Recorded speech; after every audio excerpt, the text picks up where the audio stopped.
I walked through the door with takeout from Alessandro's, our favorite Italian restaurant from our first date. After 5 years of marriage, I wanted to make our anniversary special despite working 16 hours that day. The second job was draining me, but seeing Melissa's face light up would make it worth it. As I approached our front door, I heard her voice drifting from the backyard patio. "He is pathetic," Melissa laughed. "Thinks working extra hours makes him a real man. I am just glad I do not have to pretend I am attracted to him anymore." Our neighbor Janet responded, "Girl, you can do so much better." "Trust me," Melissa said, with what I could only imagine was her signature smirk. "I already am." Before I continue this story that changed everything, let me know where you are watching from and hit that like button. Trust me, you will want to see how I turned this betrayal into the best decision of my life. I grew up in a middle-class neighborhood in Chicago where hard work was considered sacred. My father worked 40 years at the same manufacturing plant, and my mother balanced a part-time job while raising 3 kids. They taught me that showing up, putting in honest effort, and supporting your family were the measure of a man. These values became the foundation of who I am. I met Melissa during my second year at the community college, where I was studying construction management. She sat next to me in economics class, this vibrant woman with ambitious dreams of becoming a high-end real estate agent. Her laugh could fill a room, and when she talked about her goals, her eyes sparkled with determination. Unlike other women I had dated, she seemed genuinely impressed by my work ethic and practical plans for the future. "Most guys my age just want to party," she told me on our third date. "I love that you have direction, Angus. That you take life seriously." Our romance moved quickly. Within 8 months we were engaged, and by the following summer we were married in a modest ceremony. We bought a small starter home in a developing neighborhood. Nothing fancy, but it was ours. We talked about having children in a few years once we were more financially stable. I thought we were building something real, something that would last. The first 3 years were good, at least I thought so. I worked at Johnson Construction while Melissa finished her real estate license and began working with a local agency. We were comfortable enough taking occasional weekend trips, saving for our future. I noticed she would sometimes make comments about bigger houses or luxury cars we passed, but I just assumed it was professional interest given her career. Then the economy took a downturn and construction projects dried up. My hours at Johnson were cut by almost half. The bills kept coming, and Melissa had grown accustomed to a certain lifestyle. Her real estate career was still building with more expenses than commissions at that point. "We need to tighten our belts," I suggested one night over dinner. Melissa pushed her plate away. "Or you could get a second job, just until things pick up again." The security position at Westlake Office Complex was not glamorous, but it paid well for night work. Monday through Thursday, I would work construction from 7 a.m. to 4 p.m. Come home for a quick dinner, then work security from 6 p.m. to 2 a.m. Fridays I worked construction only but picked up weekend security shifts when available. It was exhausting, but I told myself it was temporary. A year passed and temporary became our new normal. I was bringing in enough money to keep us comfortable, but I rarely saw Melissa. When I was home, I was usually sleeping or too tired for meaningful conversation. Still, I noticed changes. She had a new group of friends, real estate colleagues who drove luxury cars and wore designer clothes. Our conversations became increasingly about what we did not have. "Tanya and her husband just bought a vacation condo," she would say. Or "James surprised his wife with a new Mercedes." "We are doing fine," I would reassure her. "Those people probably have mountains of debt." She would just sigh and change the subject. Looking back, the warning signs were flashing bright red, but I was too exhausted to see them clearly. Unexplained absences when I came home between jobs. New passwords on her phone. Clothing that seemed excessive for showing houses. The faint smell of unfamiliar cologne when I crawled into bed after my night shift. Each time my mind raised a question, I would push it away. Melissa loved me. We were partners. She was just networking for her career. Our 5th anniversary approached, and I wanted to make it special.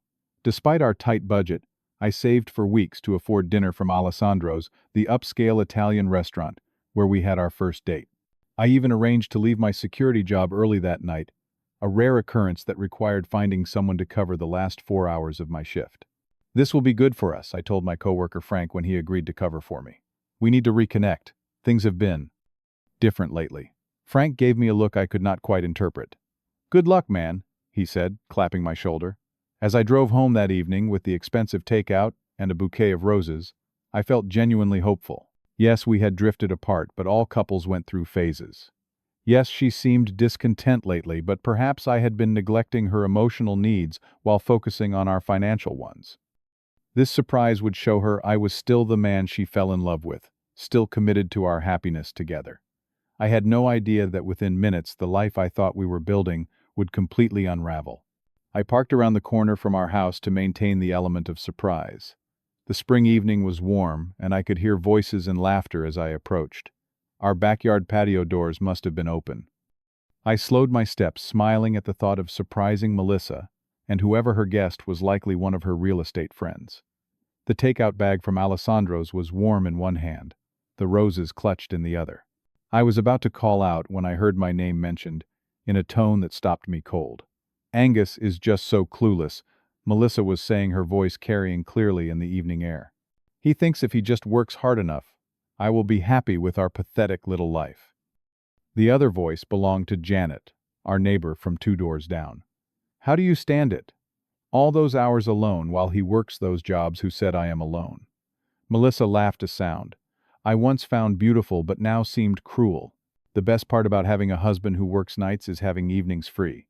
My stomach dropped as Janet squealed with delight. Girl, you are bad. Is it still that client with the Porsche, Tyler? Of course. And not just him.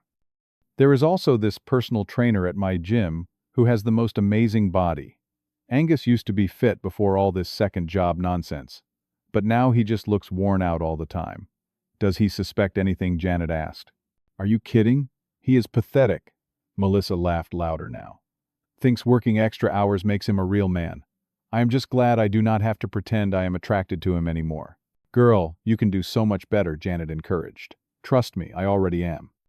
I could hear the smirk in her voice. I am just waiting for the right moment to leave. Need to milk a few more of those double paychecks first. What about tonight? Is he working late again? Until 2 a.m., like always. Tyler is coming over at 9. I bought new lingerie that cost more than Angus makes in a day. They both laughed at that. I stood frozen, the food, growing cold in my hands, my heart hammering so loudly, I was sure they would hear it. Memories flashed through my mind in rapid succession, all the signs I had ignored falling into place like a grotesque puzzle. The late-night text she would hide when I entered the room. The weekends when she was showing houses, but came home with no new clients. The credit card bills I was not supposed to see. The way she would stiffen when I tried to kiss her. All those nights I dragged myself to work a second job while she was entertaining other men in our home in our bed. My vision blurred and I realized I was shaking. 5 years of marriage, countless sacrifices, all for someone who saw me as nothing but a paycheck. Someone who mocked my dedication behind my back while benefiting from it. I set the anniversary dinner down silently on our front porch, placing the roses beside it. From my wallet, I took out a note card where I had written a love message earlier. I flipped it over and wrote, I heard everything. Enjoy dinner with someone who deserves you. Then I walked back to my car, my footsteps strangely steady, despite the earthquake happening inside me. I drove aimlessly for hours, eventually checking into a motel on the outskirts of town.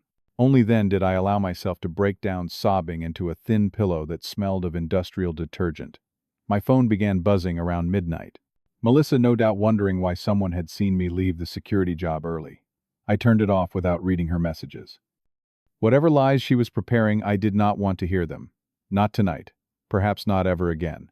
The next morning I awoke with swollen eyes, but unexpected clarity. The shock remained, but beneath it was something else. A determination I had not felt in years. I was done working myself to exhaustion for someone who did not value me. Done ignoring reality to preserve a marriage that existed only in my mind.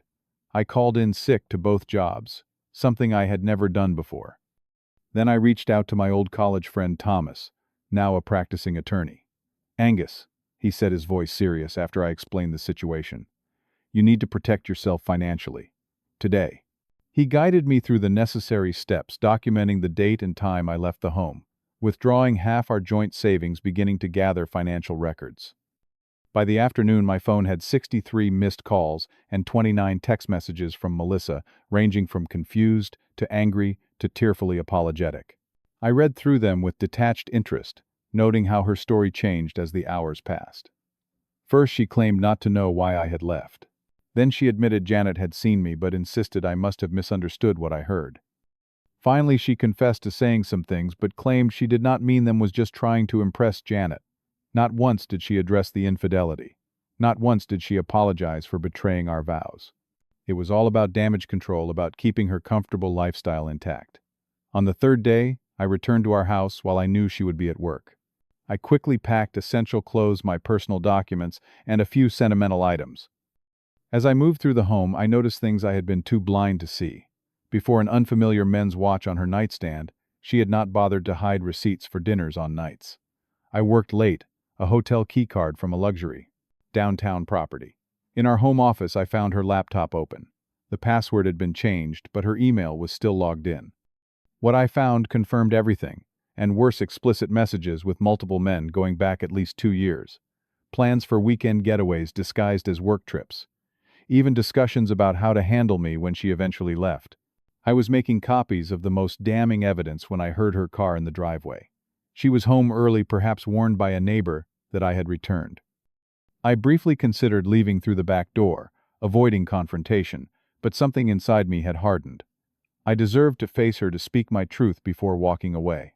She burst through the door, her expression cycling rapidly through surprise, relief, and wariness when she saw my packed bag. "Angus," she began, her voice taking on the soft, placating tone she used when trying to get her way. "We need to talk about this misunderstanding."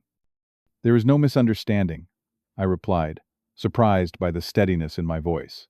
"I heard every word you said to Janet, about how pathetic I am, about Tyler and his Porsche, about the personal trainer." Her face paled slightly, but she recovered quickly. "I was just showing off for Janet. You know how she is always bragging about her husband. I wanted to seem interesting for once." "So you invented multiple affairs?" I asked calmly. "Created fake text messages and emails. Bought lingerie for a fictional man." Her eyes darted to the laptop screen where her emails were displayed. The mask slipped, just for a moment, revealing something ugly and calculating beneath. Then the tears came right on cue. "I made a terrible mistake," she sobbed, reaching for me. "I got caught up in something stupid, but I love you, Angus.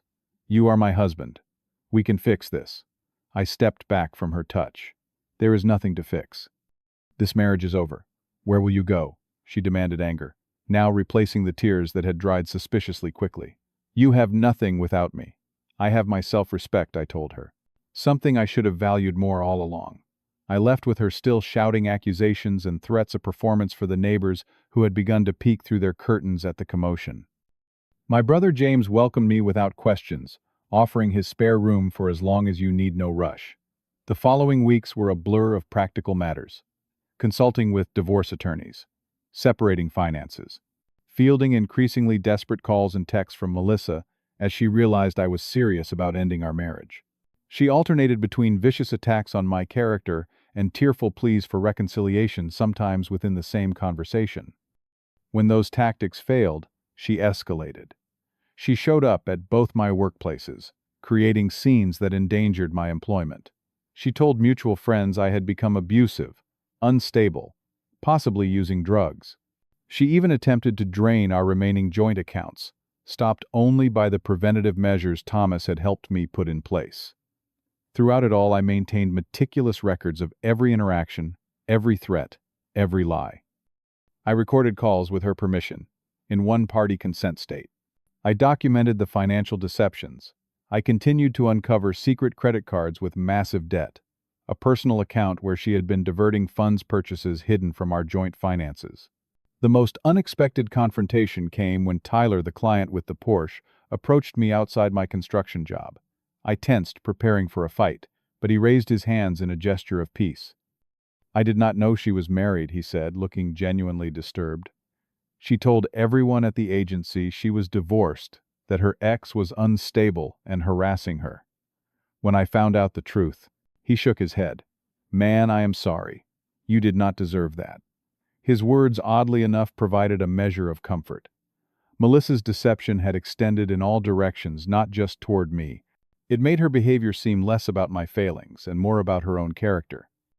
That night I made a decision that felt both terrifying and liberating. I quit my second job. The divorce would mean a tighter financial situation, but I would adjust my lifestyle, rather than continue working myself to exhaustion. My worth as a person could no longer be tied to how many hours I worked, or how much money I provided. For the first time in years I slept a full 8 hours. It felt like coming back to life. 6 months later, I stood in my new apartment, a modest one-bedroom in a different neighborhood. The divorce had been finalized the previous week, more favorable to me than expected, thanks to the evidence of Melissa's infidelity and financial deceptions. I had insisted only on a fair division of assets and repayment of the secret debt she had accumulated in our joint names. I wanted nothing else from her. No ongoing connections. No reasons for future contact. The changes in my life went far beyond my living situation. With more rest and less stress, my performance at Johnson Construction had improved dramatically, leading to a promotion to project supervisor. The raise did not match what I had earned, working 2 jobs, but it came with better hours and growth potential. More importantly, it came with dignity. My physical health rebounded quickly. The constant exhaustion headaches vanished. I started visiting the gym again 3 times a week. Old friends I had lost touch with during my marriage were back in my life, bringing with them laughter and support I had forgotten I needed. "You look 10 years younger," my brother James remarked during one of our weekly dinners. "Getting away from her was the best thing that ever happened to you." I was inclined to agree, though the journey had not been easy. There were still nights I woke up disoriented, reaching for someone who was no longer there. Never really had been. There were moments when a song or smell would trigger memories both good and bad, leaving me momentarily adrift. But those moments grew less frequent, less powerful. The real test came 3 months after the divorce, when I unexpectedly encountered Melissa at the grocery store. She looked different somehow, her designer clothes less immaculate, her expression pinched with unhappiness. She spotted me before I could avoid the aisle. "Angus," she said, her voice softer than I remembered. "You look good." "Thank you," I replied neutrally. "How are you?" "Not great," she admitted, something I had never heard her say during our marriage. "Tyler and I broke up. He had trust issues, imagine that." I just nodded, feeling no satisfaction at her misfortune, but no sympathy either. "I made a terrible mistake," she continued, moving closer. "Walking away from us, from you. I miss you, Angus. Miss our life together."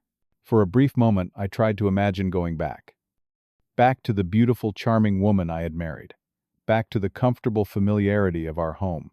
But that woman and that home had never truly existed, only the illusions of them. "I deserve someone who values me," I told her gently. "Not someone who sees me as pathetic for working hard to support us. Not someone who cheats while I am working nights. And you deserve to find whatever it is you are really looking for. It was not me." Her face crumpled, but whether from genuine remorse or the sting of rejection I could not tell. It no longer mattered to me. "Take care of yourself, Melissa," I said, and continued shopping. That interaction proved surprisingly healing. I had faced her without anger or bitterness, just clarity and self-respect. The power she once held over my emotions was gone. My healing journey continued in other ways. Weekly therapy sessions helped me understand the patterns in our relationship, the red flags I had ignored, the ways I had abandoned my own needs to meet her escalating demands. I picked up new hobbies weekend, hiking, a community woodworking class, even occasional open mic nights at a local cafe, where I played guitar badly, but enthusiastically. 4 months after the divorce, I met Sarah at a neighborhood cleanup event. She was a kindergarten teacher with an infectious laugh and dirt smudged on her nose. Our conversation was easy, without pretense or performance. When she suggested coffee afterwards, I accepted without overthinking it. We have been meeting regularly since, sometimes with friends, sometimes just the two of us, building something based on honest communication and mutual respect. I do not know where that relationship will lead, and for once I am comfortable with uncertainty. I am learning that my value does not come from what I can provide or produce. It comes from who I am, how I treat others, and most importantly, how I treat myself. The betrayal I experienced was painful beyond words, a complete shattering of the life I thought I was building. Yet from those broken pieces I have constructed something stronger, more authentic, more truly mine. Sometimes the most loving thing you can do for yourself is to walk away from people who do not see your worth. My worth was not in those extra hours or paychecks. It was inside me all along. And now, I finally recognize it too. Have you ever had to walk away from someone who did not value you? Share your story in the comments below. If this resonated with you, please give this video a like and subscribe to hear more stories of transformation and healing. Remember that your value is not determined by how much you can give or endure for others. Thank you for listening, and I wish you the courage to choose yourself when necessary.